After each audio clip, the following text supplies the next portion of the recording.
So today we're going to be talking about the Cold War, just like all of you guys are in all of y'all's videos or whatever. So to start off, I'm going to break down the name of this war, the Cold War. So it wasn't really cold as in like freezing, and it wasn't really a war as in those that took place during World War One and World War Two. It was called the Cold War because the United States and the Soviet Union never actually fought one another directly. In other words, their armed forces never met on the battlefield. Okay, so some of the events that happened during the Cold War were the Cuban Missile Crisis, the Bay of Pigs, the Korean War, and the Vietnam War. These events almost led to the beginning of a nuclear war. The missile crisis happened in 1962 when a naval blockade was made around Cuba in which the U.S. was ready to use force. Disaster was avoided when the United States agreed with the Soviet leader to remove the missiles in exchange that the Soviet Union would not invade Cuba. Cuba then became dependent on the Soviet Union with economic and military aid, having a big part during the Cold War. Going along with the Cuban Missile Crisis, there was containment, which was a policy made by the United States to prevent the spread of communism. Not only that, but there was also the domino theory, which was that if communism would succeed in South Vietnam, other countries would also fall under communism. Because of those things, the Truman Doctrine and the Marshall Plan were made, which will be discussed later in this video by Haley, I believe. Yeah. Next, there was the Bay of Pigs invasion. The Bay of Pigs invasion, which was an invasion by Cubans to try and overthrow Castro. Oh my god, my words. Okay. This invasion ended up as a failure because many of the exiles were captured, leaving John F. Kennedy to shame. The first military action of the Cold War was the Korean War. This war was between South Korea, which were capitalist, and North Korea, which were communist. There, Truman wanted to prevent Russia from gaining any more territory. The spread of communism in Korea led to a brief battle known as the Korean War. There was also the Vietnam War. The Vietnam War involved North and South Vietnam. The North part of Vietnam wanted to unify all of Vietnam to a communist regime. On the contrary, the South wanted to keep capitalism. The Soviet Union ended up providing aid for North Vietnam, but the United States ended up withdrawing. South Vietnam ended up invading. No, wait, I messed up right there. Okay. North Vietnam ended up invading South Vietnam, and South Vietnam ended up becoming communists. What's up, guys? So I am here to tell y'all about some of the reasons why the Cold War happened. So basically, the United States did not want the spread of communism in Europe, and because of this, they began to send aid so that the Europeans would not want that type of government, but instead, they would want capitalism. So, communism was a political theory that derived from Karl Marx, in which it advocated for class war and led to a society in which all property is publicly owned and each person works and is paid based on their skills and their attributes. So, instead of you being paid off of like your knowledge and like what you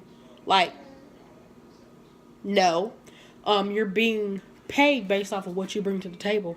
So what are you contributing is basically based on your pay. So if you do nothing, you get nothing. If you do a lot, you get a lot.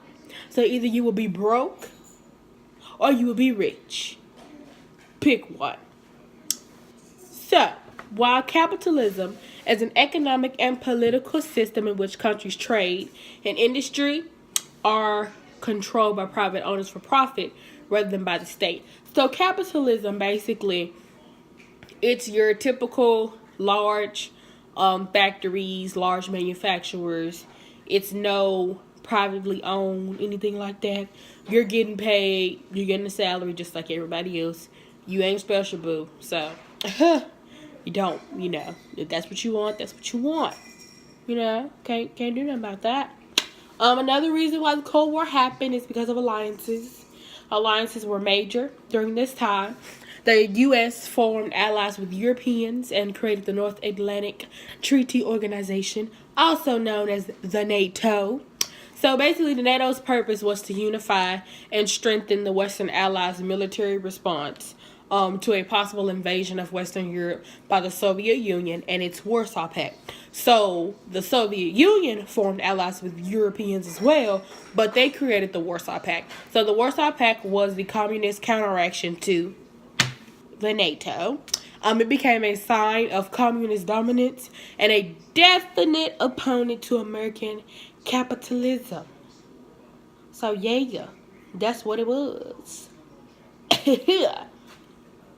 So, after the British withdrew from the war due to economic problems, translation, they ain't had no money, they was broke, and they could not afford to be in war. Because how are you going to get supplies when you ain't got no money? You can't. That's why they withdrew. Smart choice, Britain. Anyway, after British withdrew, President Harry S. Truman established a policy known as the Truman Doctrine. So basically, this was made to provide aid for Greece and Turkey and other countries that were threatened by communist expansion. Everybody was just really scared of the communists expanding. I don't know why. I mean, I guess because they brought about more control for the person and more, like, I don't know how to say it. Just brought about more stuff, I guess. Yeah. Anywho, the Marshall Plan then came into play by the European Recovery Program proposed by General George Marshall. The Marshall Plan did not exclude the Soviet Union or the satellite states because the ultimate goal was to improve the economic situations of Western Europe and discourage them from embracing communism. Thank you guys for your time. I'm going to pass it on to my fellow scholar Angel, and I'm out. Peace. Alright, so I'm going to be talking about the effects of the Cold War.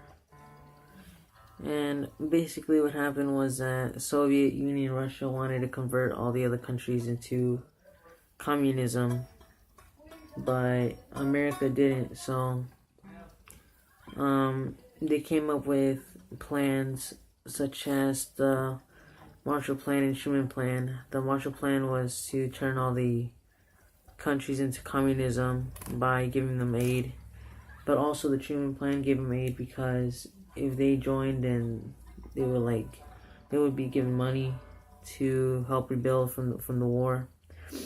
And one event that really worried the U.S. was the Cuban Missile Crisis, because they were worried that a communist country was so close to the U.S., so they try to use containment, which is like the act of keeping something like contained or like not letting it spread.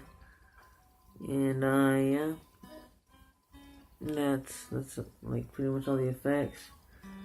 And also that when USA and Russia decided to make a treaty or something, they had to take out their nuclear weapons from Turkey in order for the people from Cuba to stop with the nukes that are so close to U.S. So Fidel Castro took over Cuba, and Russia sent advisors over. So yeah, kind of did it all out of order. It doesn't matter. Cause yeah, but that's it. The Cold War ended, and Russia and China and all those other countries stayed communism because they wanted to, due to the domino effect, which is if one country falls into communism or any other government, they would fall into it. And they kept it contained. So, yeah, that's it. Bye.